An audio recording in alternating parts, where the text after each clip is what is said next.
while only 32, the age of 32, to receive this special honor. And she is also a human rights fighter. Here is our co-host, Professor Shen Qiuhua. Hello, Professor. How are you? Sorry. Thank you. I'm Xi Xiaoqing. I'm a professor in Center for General Education and Institute of Learning Sciences and Technology. And I'm very delighted to co-host this session with Professor Shen Qiuhua from Institute of Sociology. So before we begin, let me briefly introduce our honored speaker. As many of you know, Mrs. Kármán made history in 2011, as we said, as the first Arab woman, and at the age of 32 to receive this Nobel Peace Prize. As a courageous journalist and feminist activist, she has long fought for democracy, human rights, and freedom of expression. She founded Women Journalists Without Chains. It still exists, right? Yeah, incredible. And the Peaceful Revolutionary Youth Council.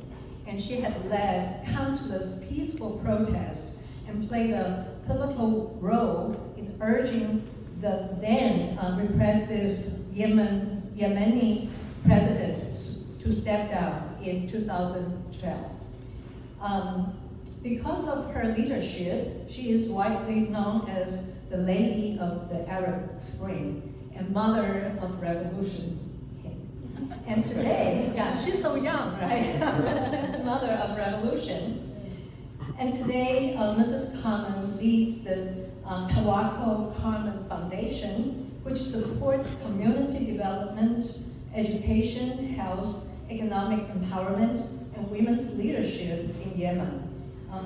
Besides, I think one very important experience that a record of hers is she was invited to join the member of the UN high-level panel of eminent people to work on post-2015 development agenda. As a result of that committee, we know, it's widely known nowadays, is the SDGs goals for 2030. And Ms. Kármán will give a keynote speech on this particular topic this afternoon. Okay. And she also serves on boards of global organizations such as the Nobel Women's Initiative and Democracy for the Arab World Now.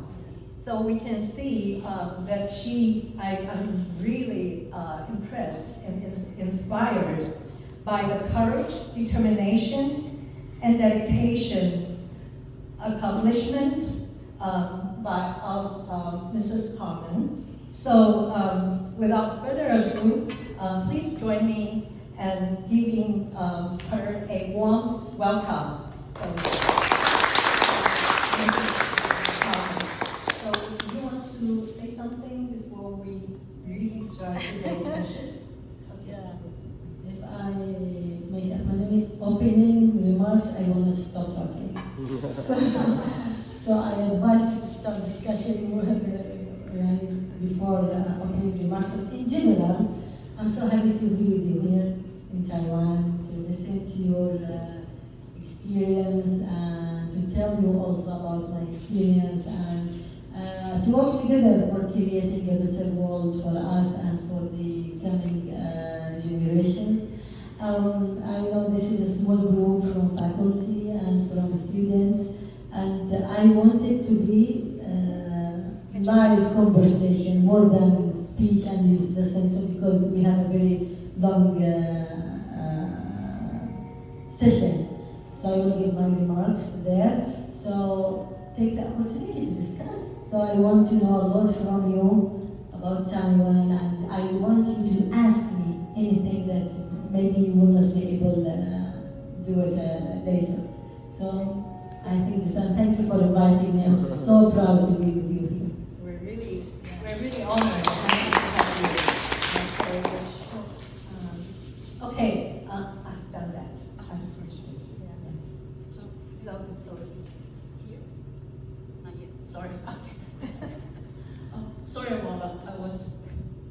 traffic was really bad. It's a part of science park here. I'm Shu Hua-sen from the Social Institute of Sociology. Nice to meet you. Welcome everybody here today. So I'm going to introduce everybody here from the College of Social Science and Humanity, right? So this is our really senior professor here from the Department of Chinese Literature, Professor Tsai. So she will be joining our events. He will be joining the events. And this is a Professor Tsai. Yeah. He also works on the literature. Yeah. Department of Chinese Literature. And what is It's already introduced. Yeah, so we are going to open up for the today's exchange. Like Mr. Kerman said, it's this will become lovely informal exchange, right? So we will just open the floor for everybody to raise any questions. And if you don't feel comfortable to speak English, it's okay. You can just speak Mandarin. We will try to translate.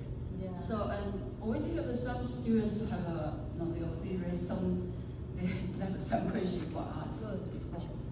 Yes. I've studied a little bit. So I think before we really open to the floor, I have a question You're going to for Mrs. Harmon. As we, in Taiwan, we really know very little about the situation in the Middle East, and especially in Yemen. Good. Yeah. And I learned that during the Arab Spring, it's actually women who were in the front lines of protesting and pressing the tyrannic leadership to step down and so on and so forth. But in Taiwan, we have very limited knowledge about Islamic women and a lot of stereotypical images, right? So could you give us some background and tell us what really happened and why women were the most activist